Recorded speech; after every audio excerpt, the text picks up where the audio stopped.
Hello students, welcome to our biology class. Today we are going to discuss about Mendelian disorders.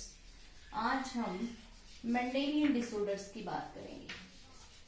इससे पहले हमने pedigree chart के बारे में बात की थी, जहां से हमने देखा था कि Mendelian disorders जो है ये वो disorders हैं which follows the same pattern of inheritance as Mendel proved. जैसा मेंडल ने बताया था वैसे ही इनहेरिटेंस पैटर्न को ये फॉलो करती हैं. सबसे पहले मेंडेलियन डिसऑर्डर जो हम स्टडी करेंगे दैट इज हीमोफीलिया. सबसे पहला डिसऑर्डर है haemophilia.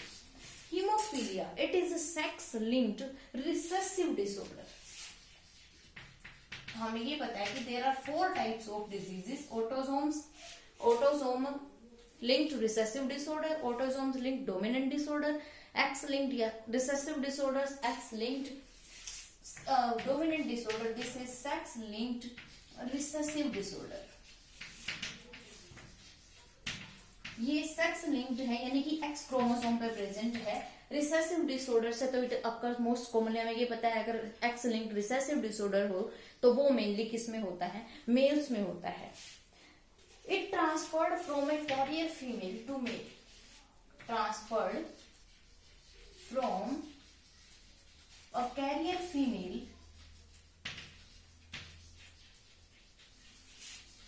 to male.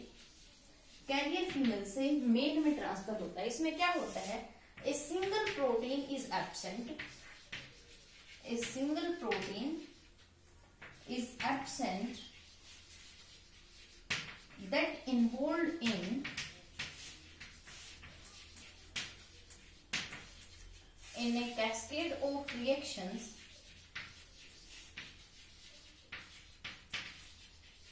during blood clotting. अब ब्लड क्लोटिंग जब होती है तो एक सीरीज ऑफ रिएक्शंस होती है. 12 फैक्टर्स इन्वॉल्व होते हैं और वो एक सीरीज होती है, उन सब की वो एक सीरीज में काम करते हैं. तो उस कैस्केड ऑफ रिएक्शंस में से एक सिंगल प्रोटीन एब्सेंट होता है यानी कि एक जीन जो इस प्रोटीन को कोड करती है वो जीन क्या हो गई, म्यूटेटेड हो गई. और उस जीन म्यूटेटेड होने की वजह से ये प्रोटीन नहीं बना. और ये प्रोटीन जब एब्सेंट होता है तो क्या होता है कि ब्लड क्लोट नहीं होगा. इसमें क्या होगा, blood in this disease blood will not clot. Even a minor injury, even in case of a minor injury, a lot of blood is lost. Lot of blood is lost and may leads to death. एक single injury में भी बहुत सारा blood loss हो जाता है क्योंकि proteins जो इसेंशियल है कैस्केड के लिए, उस रिएक्शन के लिए जो ब्लड को क्लोट करते हैं वो प्रोटीन ही नहीं होगा, ब्लड क्लोटिंग नहीं होगी तो सिंगल छोटा सा भी कट अगर लगेगा तो उसमें भी बहुत सारा ब्लड लॉस होगा जिससे फाइनली जो है क्या हो सकती है, डेथ भी हो सकती है. तो ये जो डिजीज था it is in the family. Queen Victoria जो है इंग्लैंड की क्वीन विक्टोरिया, ये क्वीन विक्टोरिया इस डिजीज की कैरियर थी. इस क्वीन विक्टोरिया से ये डिजीज स्प्रेड हुआ इसके ब्लड को में. और इसकी डॉटर्स जो थी इनकी फैमिली से, क्वीन विक्टोरिया की फैमिली से ये डिजीज स्प्रेड हुआ रसिया और स्पेन के अंदर भी. रसिया और स्पेन में भी क्योंकि वहां इनकी डॉटर्स की मैरिज की गई, डॉटर्स कैरियर थी तो उन कैरियर होने की वजह से ये वहां की फैमिलीज में भी इन्होंने डिजीज को स्प्रेड किया. रॉयल फैमिली है क्वीन विक्टोरिया की इंग्लैंड में, तो वो एक कैरियर थी जिसने इस डिजीज को स्प्रेड किया था अपनी आगे वाली जनरेशंस में. कैसे स्प्रेड होगा ये समझ आया है क्या. सेक्स लिंक्ड रिसेसिव डिसऑर्डर, एक प्रोटीन एब्सेंट है जो कि कैस्केड ऑफ रिएक्शंस में होता है जो ब्लड क्लोटिंग में हेल्प करते हैं. तो इस केस में ब्लड क्लोट नहीं होगा इस डिसऑर्डर में. माइनर सी इंजरी होगी तो भी बहुत सारा ब्लड लॉस हो जाएगा जिसकी वजह से क्या होगा, डेथ भी हो सकती है.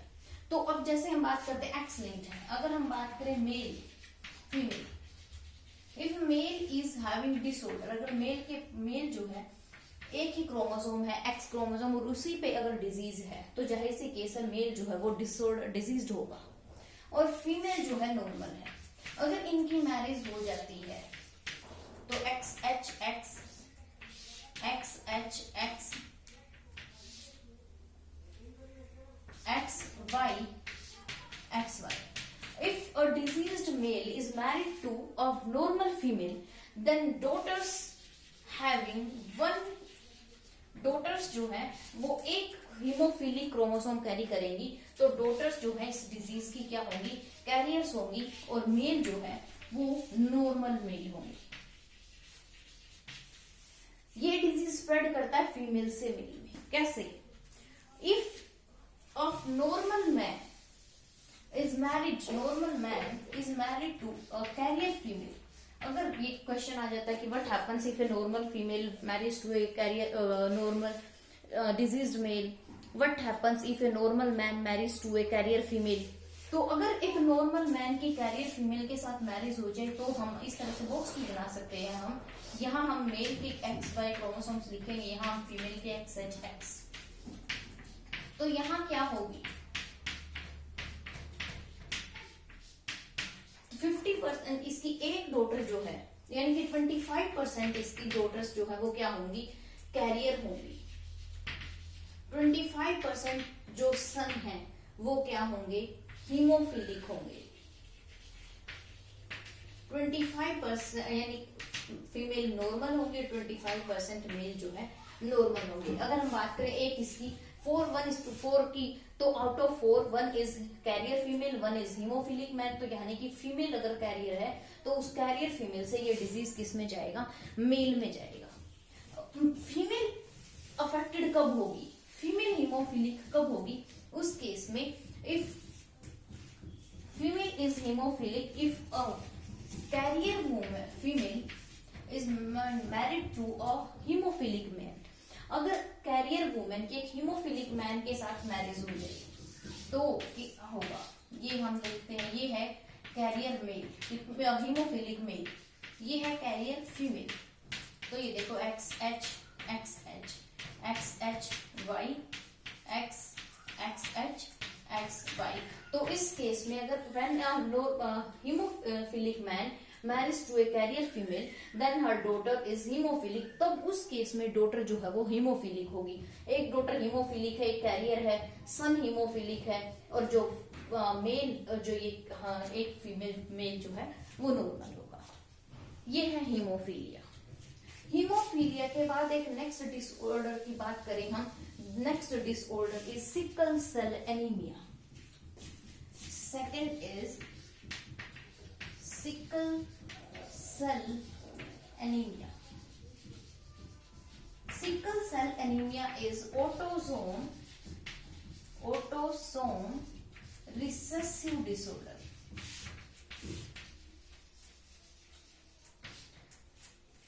Recessive disorder यानी कि ये ऑटोसोम्स पे है, एक्स क्रोमोसोम्स पे नहीं है, ऑटोसोम्स पे रिसेसिव डिसऑर्डर है। अब इस सिकल सेल एनीमिया में क्या होता है, ये भी कैरियर पेरेंट से, when both parents are carrier parents transfer this disease to their progeny. अगर दोनों पेरेंट्स कैरियर होंगे तो ही डिजीज स्प्रेड करेगा, क्योंकि रिसेसिव डिजीज है। सिंगल जीन अगर इसमें है तो वो सिंगल जीन की वजह से डिजीज अपीयर नहीं होगा, वो कैरियर होंगे, और दोनों पेरेंट्स कैरियर होंगे तो प्रोजेनी जो है वो अफेक्टेड होगी। इसमें क्या होता है कि एक जीन होती है जो ग्लोबिन मोलिक्यूल, जो ग्लोबिन चेन को कंट्रोल करती है, ग्लोबिन चेन जो बनती है, हीमोग्लोबिन चेन जो बनती है। इसमें क्या होता है कि उसमें एलील्स होते हैं HbA, नॉर्मल जीन जो है वो HbA होती है, जो सिकल सेल एनीमिक होती है वो HbS होती है।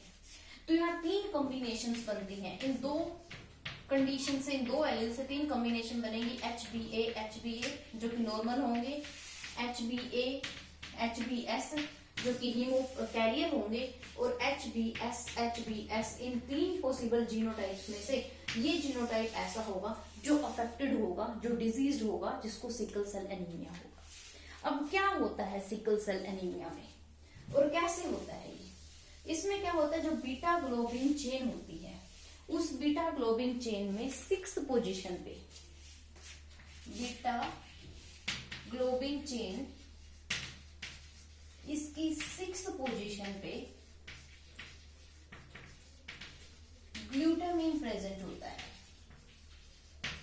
उसकी जगह यहां क्या आ जाता है, वैलिन। क्या होता है कि जो ग्लोबिन चेन होती है उसमें 6th पोजीशन पे ग्लूटामिन होता है। इस ग्लूटामिन अमीनो एसिड्स की जगह इस डिसऑर्डर में वैलिन ऐसे जीन म्यूटेट हो जाएगी और वो जीन म्यूटेशन की वजह से ग्लूटामिन की जगह वैलिन आ जाएगा। यानी कि सिर्फ एक सिंगल बेस पेयर चेंज होता है, GAG होता है जो ग्लूटामिन को कोड करता है। इसकी जगह क्या आ जाएगा, GUG, यानी कि इस ए की जगह, इस एडेनिन की जगह यहां पर क्या आ जाएगा, यूरेसिल बेस आ जाएगा। दैट इज ग्लूटामिन की जगह यहां क्या होगा, वैलिन। तो ग्लूटामिन जहां प्रेजेंट होगा उस ग्लूटामिन की जगह वैलिन आ जाएगा, जिसकी वजह से RBC जो है get distorted and become sickle cell shape, become sickle cell shape. जो बाइकनकेव शेप की RBC होती है उनकी शेप जो है सिकल सेल शेप की, वो डिस्टोर्ट हो जाएंगी, इलोंगेट हो जाएंगी। वो बाइकनकेव में है वो इस तरह से डिस्टोर्ट हो जाएंगी। और इसका क्या है कि ऑक्सीजन टेंशन होगी, ऑक्सीजन वो इतना, अगर वो इस तरह से अगर उसका चेंज हो गई शेप तो वो ऑक्सीजन ट्रांसपोर्ट नहीं कर पाएंगी। ऑक्सीजन ट्रांसपोर्ट प्रॉपर नहीं कर पाएंगी तो एनीमिया भी हो जाता है, एनीमिया की कंडीशन भी हो जाती है। यहाँ रॉन्ग फंक्शनिंग होती है हीमोग्लोबिन मॉलिक्यूल की, यहाँ फॉर्मेशन, रॉन्ग फॉर्मेशन होती है हीमोग्लोबिन मॉलिक्यूल की। तो यहाँ क्या होता है, इस डिजीज में सिकल सेल एनीमिया इसलिए बोलते हैं क्योंकि एनीमिया होता है और जो RBC होती है वो RBC बाइकनकेव से किस शेप की हो जाती है, सिकल सेल शेप की हो जाती है। सिकल सेल शेप की है तो वो कैपिलरीज जो है वो 1 सेल्ड थिकनेस है, उनमें से वो पास नहीं हो पाएंगी, उनकी शेप डिस्टोर्ट हो जाती है तो वो पास नहीं हो जाती, तो कई बार इंजरी हो जाती है, वो हेमरेज भी हो जाता है, वो बर्स्ट भी हो जाती है, वो उनको डिस्ट्रॉय कर देती है कैपिलरीज को। तो एनीमिया की कंडीशन भी यहाँ होती है, ये है सिकल सेल एनीमिया। समझ आया? इसमें क्या था, ग्लूटामिन की जगह वैलिन आ गया, ऑटोसोम रिसेसिव डिसऑर्डर है। सिर्फ एक सिंगल बेस पेयर चेंज हुआ, ए की जगह यहाँ यू आ गया। पॉइंट म्यूटेशन का ये एग्जांपल है, म्यूटेशन पढ़ी थी हमने, तो कौन सी म्यूटेशन है ये है एक एग्जांपल पॉइंट म्यूटेशन का। इसमें क्या होता है, wrong formation of globin molecule. Globin molecule तो बन रहा है लेकिन उसकी जो फॉर्मेशन है वो गलत हो रही है। गलत क्यों हुई, क्योंकि जहां ग्लूटामिन आना था वहां क्या आ गया इसके अंदर, वहां इसमें वैलिन आया। क्लियर? ये था सिकल सेल एनीमिया। इसके बाद एक और डिसऑर्डर है, दैट इज थैलेसीमिया। थैलेसीमिया जो है, third disorder is the thalassaemia. It is autosome, it is also autosome recessive disorder. इस डिसीज में भी क्या होता है, पेशेंट जो है वो एनीमिक होता है, एनीमिक होता है। इस केस में भी एनीमिक है पर्सन जो है वो, जिसको डिजीज है वो एनीमिक होगा, तो ऐसे केस में ब्लड ट्रांसफ्यूजन की जरूरत होती है। In thalassemia, case of thalassemia, blood transfusion is required because quantity of hemoglobin is less. Quantity of hemoglobin is less,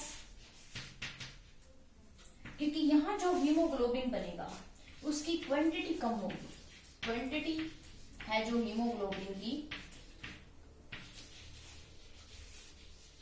is less. Sickle cell भी ऑटोसोम लिंक्ड रिसेसिव था, ये भी ऑटोसोम लिंक्ड रिसेसिव है। Sickle cell में quality में problem थी, haemoglobin की quality differ थी, जबकि यहाँ जो है मेन डिफरेंस क्या है इनमें कि सिकल सेल में क्वालिटी चेंज हुई थी हीमोग्लोबिन की, उस ग्लोबिन मॉलिक्यूल की। यहाँ जो है क्वांटिटी चेंज होती है, हीमोग्लोबिन प्रॉपर नहीं बन पाता है तो एनीमिया होता है। और इसके केस में जल्दी जल्दी ब्लड ट्रांसफ्यूजन की जरूरत पड़ती है, ब्लड ट्रांसफ्यूज करवाना पड़ता है। और इसमें भी एक जीन एब्सेंट होती है, जीन जो है सिंगल जीन म्यूटेशन होती है। इसमें भी एक सिंगल जीन म्यूटेशन की वजह से ही थैलेसेमिया होता है। यहाँ प्रॉपर अमाउंट में हीमोग्लोबिन नहीं बन पाता, हीमोग्लोबिन कम बनता है। अल्फा बीटा चेन जो है हीमोग्लोबिन की, ये दो तरह का होता है, एक माइनर होता है, एक मेजर होता है, जिसमें प्रॉपर हीमोग्लोबिन नहीं बन पाता है। तो ये क्वांटिटी यहाँ प्रॉब्लम है, और उसमें अगर हम बात करें तो वहां क्वालिटी की प्रॉब्लम थी सिकल सेल एनीमिया की। तो ये इतना ही इसके बारे में है कि थैलेसीमिया जो है वो इसमें ब्लड ट्रांसफ्यूजन की जरूरत पड़ती है, एनीमिया होता है, क्वांटिटी हीमोग्लोबिन की कम बनती है, और ये भी ऑटोसोम रिसेसिव डिसऑर्डर है। लास्ट मेंडेलियन डिसऑर्डर की अगर हम बात करें, fourth one, that is phenyl ketonuria. It is also autosome recessive disorder. ये भी क्या है, ऑटोसोम रिसेसिव डिसऑर्डर है। इसमें क्या होगा, एक एंजाइम इज एब्सेंट जो कि है phenylalanine hydroxylase. This enzyme is absent, which is essential for conversion of phenylalanine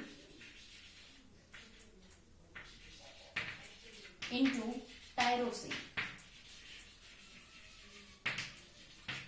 इसमें क्या होता है, ऑटोसोम रिसेसिव डिसऑर्डर्स में एक एंजाइम एब्सेंट होता है फिनाइल एलेनिन हाइड्रोक्सिलेज, जो फिनाइल एलेनिन को टायरोसिन में कन्वर्ट करता है। If phenyl this enzyme is absent then it is not converted into tyrosine, तो ये टायरोसिन में कन्वर्ट नहीं होगा। Then phenyl this alanine accumulates in the body, body में एक्यूमुलेट्स होगा, इसकी कंसंट्रेशन बॉडी में बढ़ेगी, and it get converted into किसमें कन्वर्ट हो जाएगा, फिनाइल पायरोइक एसिड।